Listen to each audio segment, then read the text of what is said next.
Grace be unto you and peace from God our Father and from the Lord Jesus Christ. I was glad when they said to me, let us go into the house of the Lord. And I'm Father Steve Sellers, and that was Dot, my almost 1-year-old rescue puppy. And she's probably close to 90 pounds now. And this is our brief daily message of hope. And she's going to come back for her bone. Here, Dot, come up here. Come up here, jump up here. Good girl.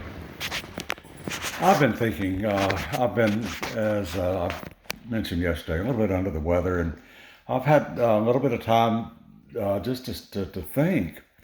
And one of the things that's been going through my mind, and we're in day 13 now of the war in the Ukraine.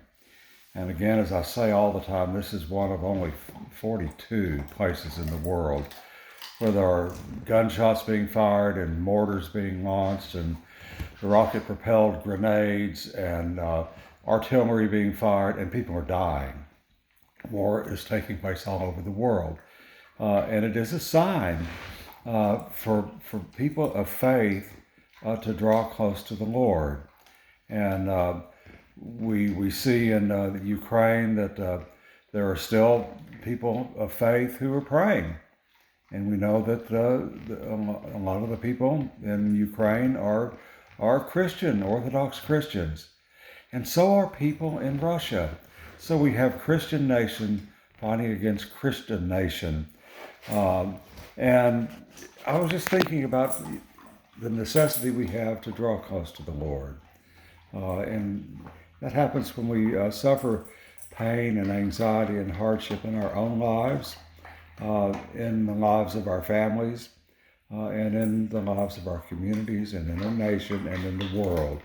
We draw near to the Lord and draw strength from Him and inspiration and hope and compassion and kindness.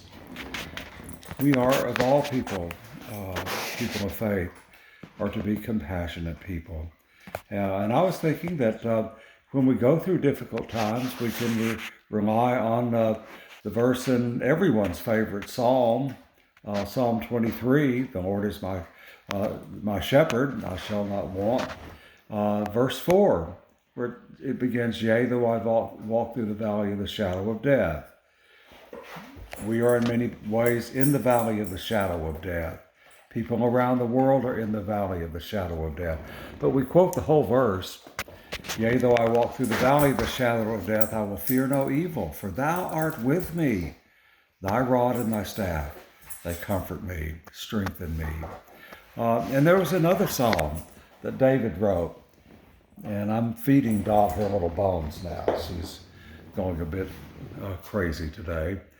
Psalm 34 was written according to the tradition when King David of Israel pretended to be insane during a civil war, and he was taken before Abimelech as a prisoner.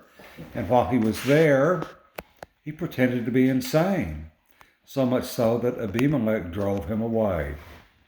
The only recourse David had that he could see was to pretend insanity.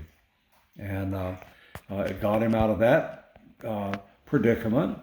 But he also recognized it was the God who got him out of it, because he wrote this in Psalm 34. He says in verse 15, the eyes of the Lord are on the righteous, and His ears are attentive to their cry.